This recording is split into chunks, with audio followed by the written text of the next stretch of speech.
Hello, everybody, and welcome to the Redmen TV and your latest episode of Expert Insight. My name is Dan Clubb. I'm delighted to say I'm joined by Morten Bering, a UEFA licensed coach and, of course, Juventus fan. Morten, how are you doing, mate? You okay? I'm doing absolutely fine. Thank you. Top And man, thanks for having thanks. me. No, our pleasure. Our pleasure. Massively appreciate you joining me. Yeah, of course, we're here to talk about Federico Chiesa, former Juventus player, now current Liverpool player. That move has happened.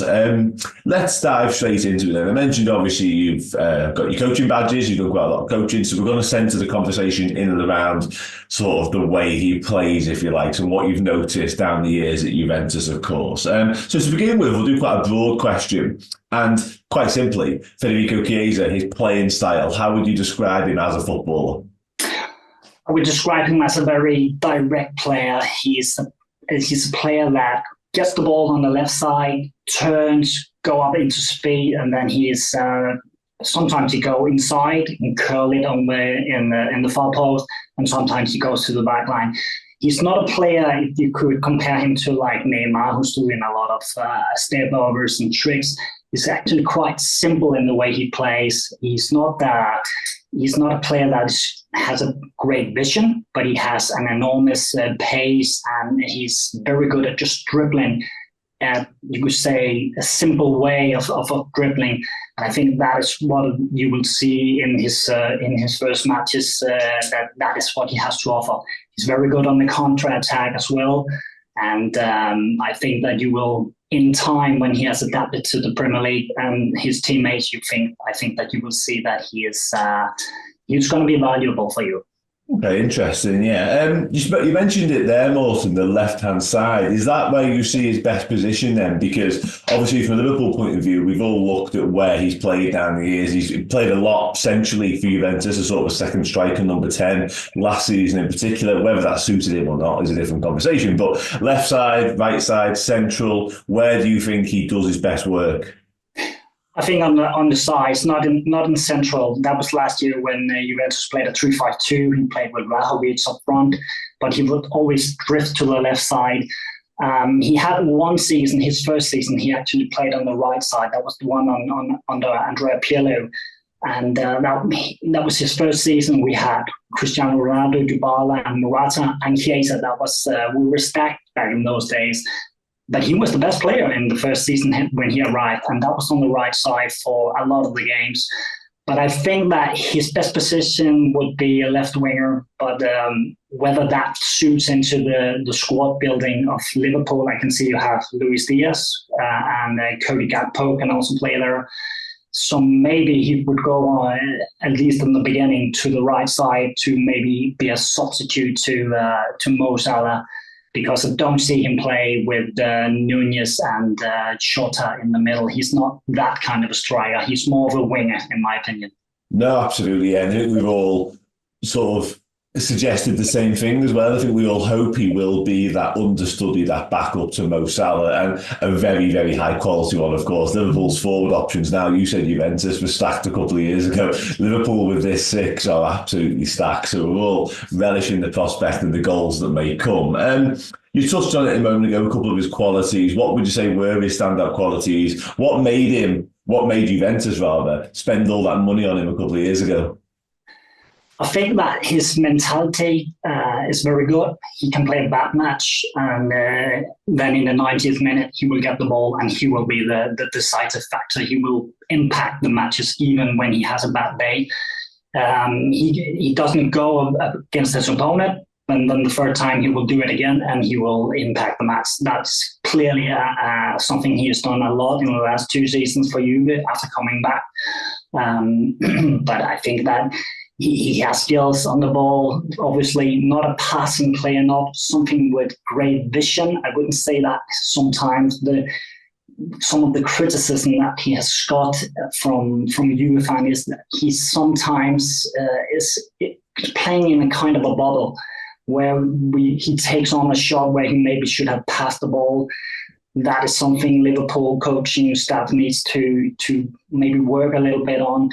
But I think that he is a quality player, and I also say that he is the best offensive player that Italy has to to offer in these seasons, in these coming years, because he's only 26, still got at least 5 or 6 good years in him. So if Liverpool and Arne Slot can, should we say, improve his decision making in the final third, I think you could potentially see him be a starter at Liverpool, maybe somewhere around the spring of this season or maybe next year.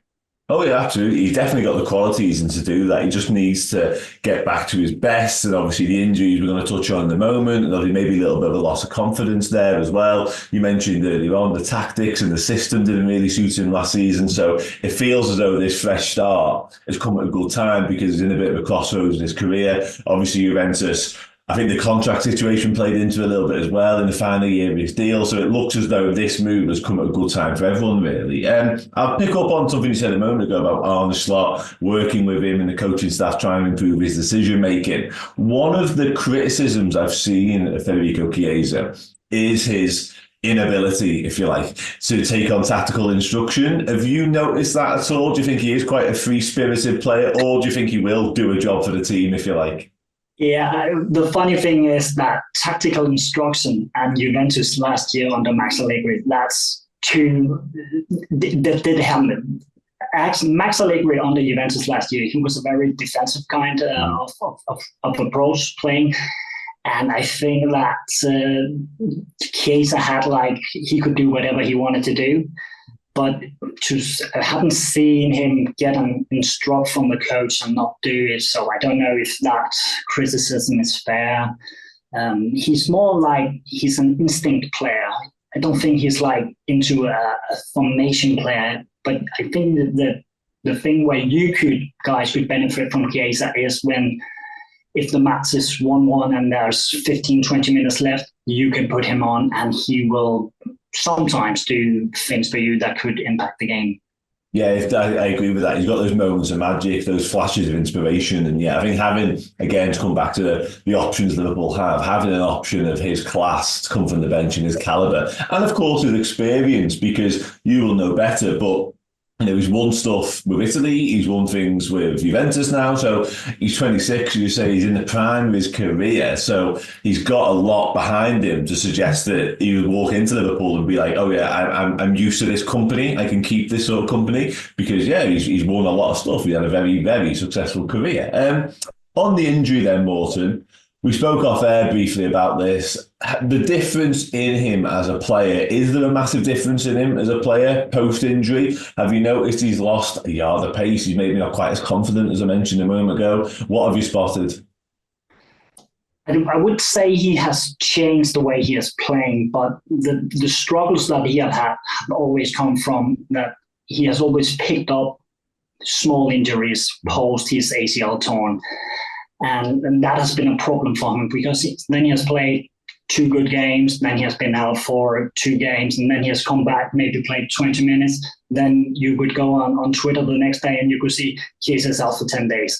And you're just you're frustrated as a Juventus fan because you can see the potential that Chiesa has. He is a massive talent. And as you say, he has matured. He's just been married this summer to his girlfriend, Lucia. So I think that this next step for him to going to Liverpool, obviously I don't know if you say a bigger club, but a bigger, at least a bigger league that in the Serie A, I think that could suit him. But he has to prove himself in order to become maybe a star with Liverpool, like you saw Mo Salah came from Roma back in the day. I would say that Chiesa is just as talented as Mohamed Salah. I think that it all comes down to whether or not Chiesa is going to be a success with Liverpool. Is coming down to can he remain fit or not. Interesting, yeah, wow. Finally, then, Morten, last question now.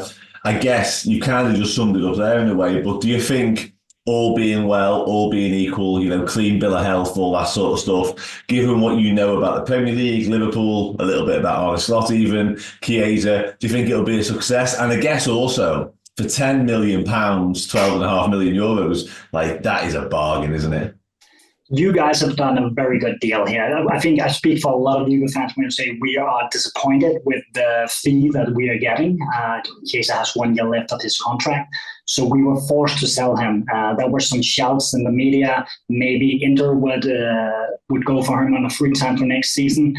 That wouldn't have been a good thing for Juventus management to let the biggest star of the team go on a free transfer to the biggest rival. So we were forced to sell him, and you guys are doing a good deal here. I would say that I think that if Chiesa doesn't have become a success with Liverpool, there will be at least 2, 3, or 4 teams back in Italy who would gladly take him back on a loan or buy him next summer if he's a complete disaster this season, which I don't think he's going to be. But I don't think that he will become a star and just ruin the league and take on everyone in this season. I don't think he will do that. But I could see Arne Slot use him for some of the Champions League matches, especially away, if you are going to sit back 5, 10, 15 meters long back at the field and play a bit on the counter, because he's very fast and decisive in that way. Yeah, absolutely. And one of those away games would be AC Milan in the San Siro now, so yeah, that might work. He knows that, yeah. Yeah, he knows that ground exactly, 100%. Morten, absolute pleasure speaking to you. Thank you so much for your time. Let people know where they can find you on social media and that sort of stuff. Yes. Should I do that? Yeah, just the Twitter. I don't X, as it's called. That's my only social online media. Top man, we'll put the links and all that in the description. Thank you once again for your time. Everybody else, I'll see and speak to you all again very soon. Take it easy.